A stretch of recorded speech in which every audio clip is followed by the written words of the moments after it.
right? The greatest athlete of the modern era, Michael Phelps, who's got 16 gold medals. He's even got 2 bronze medals he probably uses as doilies. Just as a glass. Don't look at those bronze medals. They were a mistake. Right?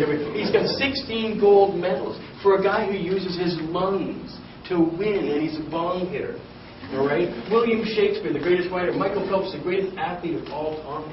Right? Stephen Jobs, Bill Gates, Moses Naimer, Ted Turner, Carl Sagan, one of the most printed, excellent, most famous scientists of the modern era. Every one of his last scientific theories, 7 of them, he developed by smoking pot and going into the shower, turning on the hot water, and writing formula in the glass shower doors and the steam that would come from them.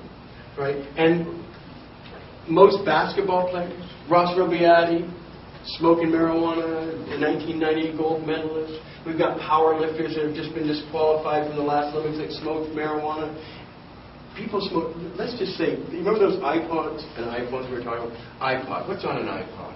Right? Let's look. The most accessible thing in the world is music.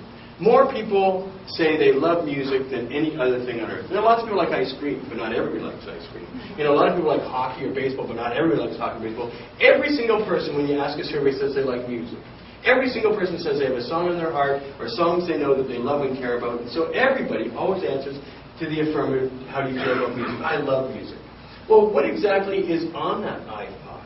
What exactly music are we talking about the last 3 years? Let's look at the biggest names in pop music, the Beatles.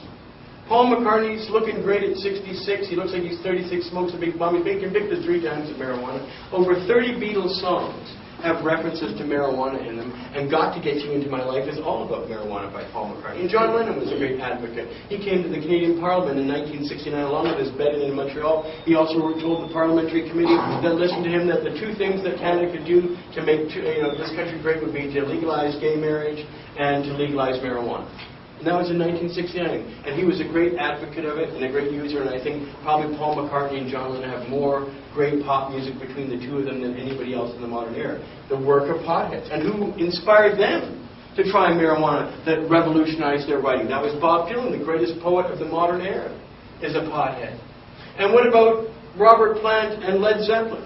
The first known picture of Robert Plant is him holding up a sign saying legalize pot in 1967.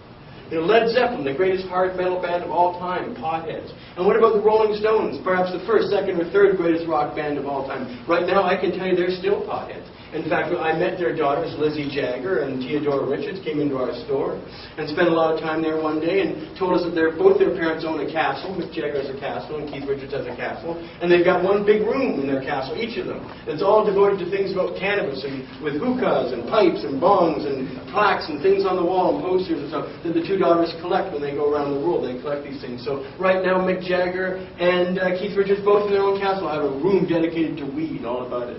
Right? And why stop there? Green Day in the modern era. Almost every major hip-hop artist, from Snoop Dogg to Jay-Z to Dre, all the great ones are smoking marijuana. And why stop there? Look at reggae music. Bob Marley.